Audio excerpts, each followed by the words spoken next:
What's going on, guys? My name's Chris. Welcome to another Dark Souls Gimped Weapon Boss Run Challenge. So we're going to kick this one off right from the start because I wanted to get this stupid butterfly out of the way. I hate this boss. It's not even, this boss is nothing that anybody could really consider hard, even in this challenge, because as soon as this bitch lands, I start ripping it to pieces. And this is further hammering home the point that my Chaos Fire weapon just seems to be a better bet than my Lightning weapon for damage dealing.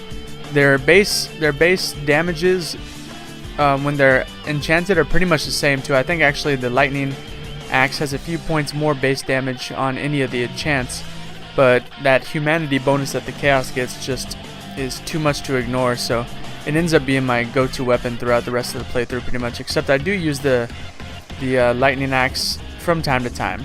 Matter of fact, I'll be using it in the beginning of this fight, and then later on we're going to be taking on Sif, and I'm going to use it during Sif's fight. Although I probably the only disadvantage of the Demon's Great Hammer is the fact that that would be my Chaos weapon, is the fact that it weighs 10 points more, so you're a little more limited in your choices. But then again, I'm not trying to quick roll or anything like that.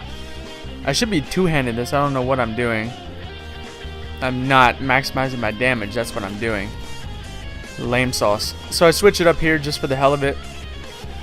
Based on that damage, had I two-handed, I could easily take him out in 2 runs.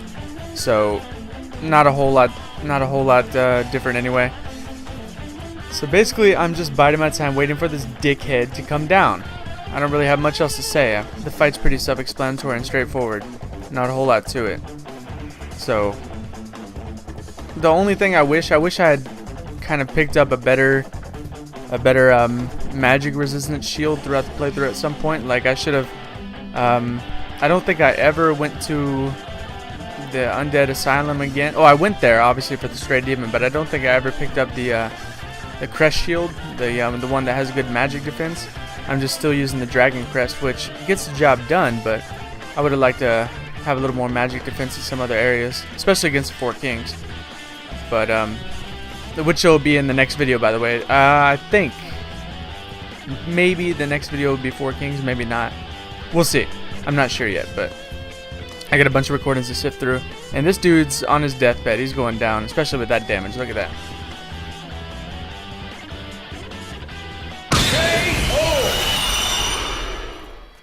Never even had a chance. Asshole.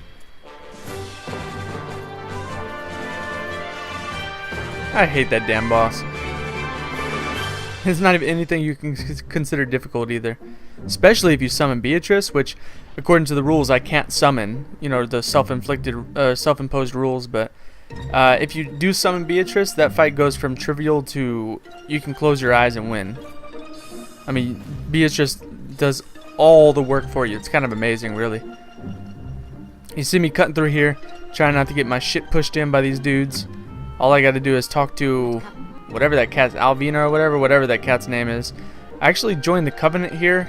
I don't know why I did this, because I ended up not really. I mean, I don't need the Darkwood Grain ring or whatever it's called. I don't need that. I'm not going to be fast rolling or flipping at any points, because my armor's just too heavy and my weapons are too heavy. So I'm not going to be doing any of that. So I really don't have an explanation for why I did that. I'm not sure. Maybe just for the hell of it, I guess.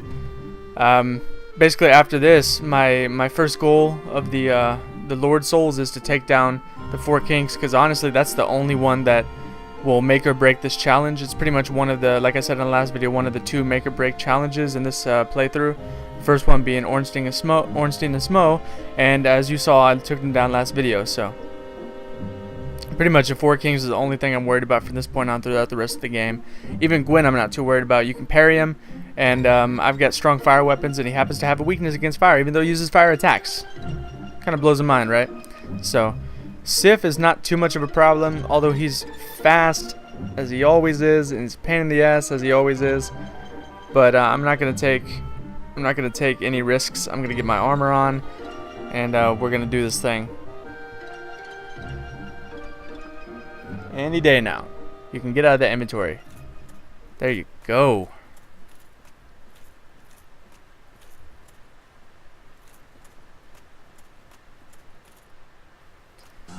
So yeah, finally get around to it. So not much to say about Sif either. Basically, he leaves himself wide the fuck, well, unless you swing like I just did, he leaves himself wide open. So I took an unnecessary shot because I still have issues with targeting and weapon swinging with these slow encumbered weapons. You're going to see me whiff on the 4 kings later quite a few times when, you know, the 4 kings will actually move quite a bit when they're swinging.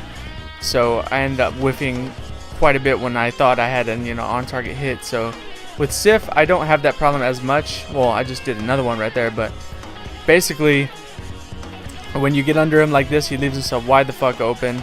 And even if you trade, I guess you take a slight amount of damage from that jumping attack when he jumps away from you, but not enough to worry about. And trading hits with him for that is definitely worth it.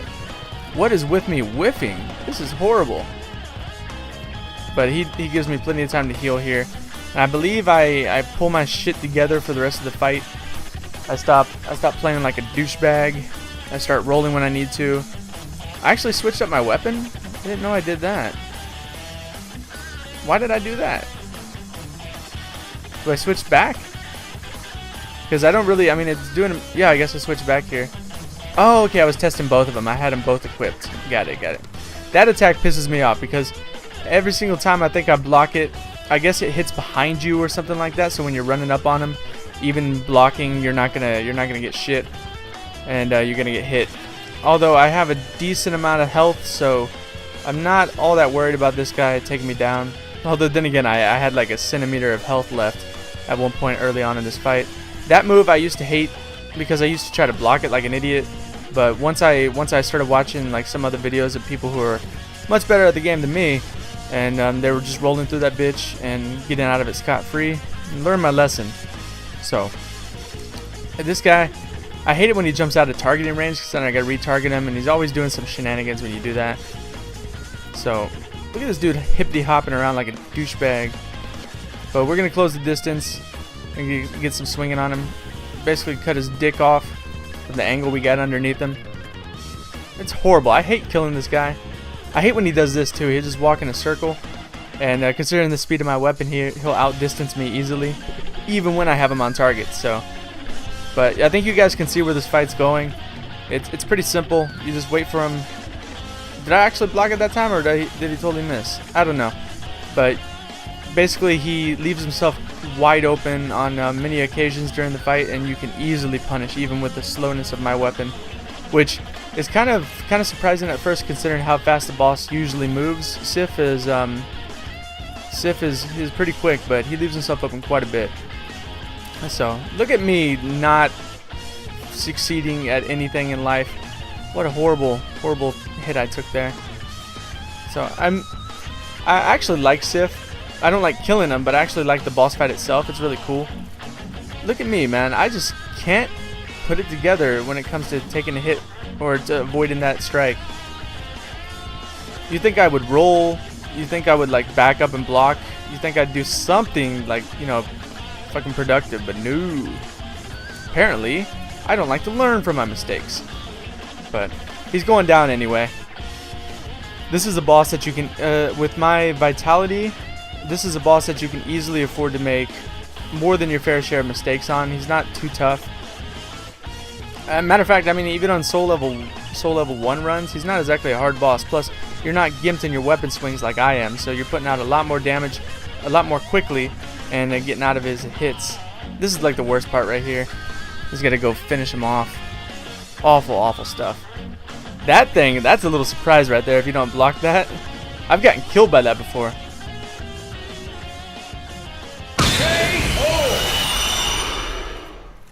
And we finally put the poor bastard out of his misery.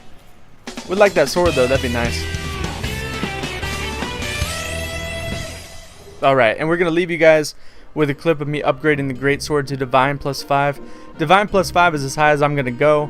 I don't need any higher for the skeletons with Nito, because they're going to take a few hits and they're going to be down for the count. Plus, they do minuscule damage anyway, and plus Nito is probably going to kill them as often as he hits me. So, anyway, thanks for watching, guys. Hope you enjoyed it, and I'll see you in the next video. Peace.